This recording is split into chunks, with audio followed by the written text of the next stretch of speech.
છે। તો મારી સાથે મારા સહયોગી સોનલ પણ જોડાઈ ગયા છે। સોનલ, આપણે બધા જ ગરમીથી તોબા કરી રહ્યા છે। ખાસ કરીને બપોરના સમયે જ્યારે ઓફિસથી આવવાનો સમય છે, વખતે તો ગરમી તોબા કરી રહી છે અને આપણે પણ લિક્વિડ પી રહ્યા છે। તો શું આપ જાણકારી આપી રહ્યા છો કે આ હીટ વેવ જે છે એમાં શું કરવું જોઈએ, શું ન કરવું જોઈએ, ખાસ કરીને જેને બાળકો જે છે એ લોકો શું કરે? સોનલ, આખા ગુજરાતમાં છેલ્લા 2-3 દિવસથી આપણે જોઈએ છે કે 44 ડિગ્રીને પાર તાપમાન પહોંચી ચૂક્યું છે। અત્યારે ડિહાઇડ્રેશનની સમસ્યા થઈ રહી છે, અત્યારે લોકોને માથામાં દુખાવાની સમસ્યા થઈ રહી છે, ચક્કર આવવાની સમસ્યા થઈ રહી છે। આ બધી સમસ્યા એટલા જ માટે થઈ રહી છે કારણ કે રેકોર્ડ બ્રેક ગરમી આ વખતે પડી રહી છે। ગઈકાલે ને આજે અમદાવાદમાં 44 ડિગ્રીને પાર તાપમાનનો પારો પહોંચી ચૂક્યો છે। ક્યાં કેટલી ગરમી પડી રહી છે અને લોકોને શું કરવું જોઈએ, લોકોને શું ન કરવું જોઈએ, એ વિશે માહિતી હું આપને આપવા જઈ રહી છું।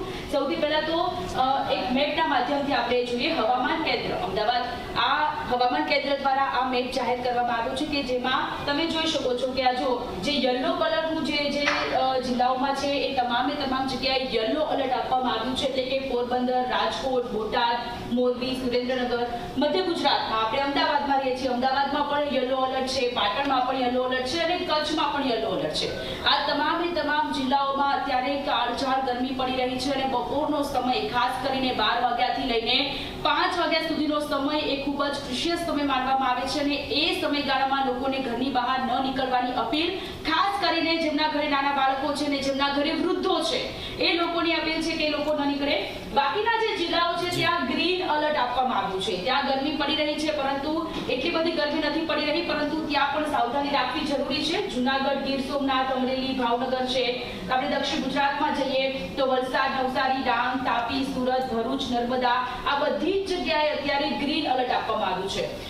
ઉત્તર ગુજરાતમાં પણ ગ્રીન એલર્ટ છે, મધ્ય ગુજરાતમાં પણ વરસાદ પડી રહ્યો છે, માફ કરશો કાળઝાળ ગરમી પડી રહી છે।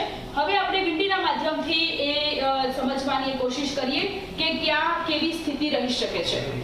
તમે જુઓ, વિંડીના માધ્યમથી આપણે જાણીએ કે ગરમી અસહ્ય પડી રહી છે।